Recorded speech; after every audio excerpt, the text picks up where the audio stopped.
আমি এই ইমামের পিছনে 4 তাকবীরে ফরজে কিফায়া নামাজ আদায় করতেছি। আল্লাহু আকবার, আল্লাহু আকবার।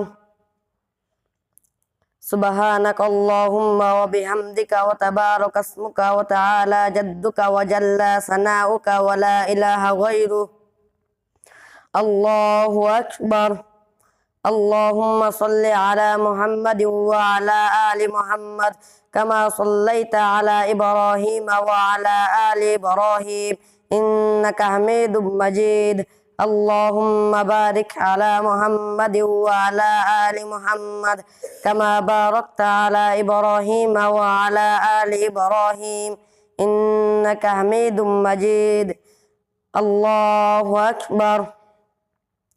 اللهم اغفر لحينا وميتنا وشاهدنا وغائبنا وصغيرنا وكبيرنا وذكرنا وأنثانا. اللهم من أحييته منا فأحيه على الإسلام ومن توفيته منا فتوفه على الإيمان. الله أكبر. السلام عليكم ورحمة الله. السلام عليكم.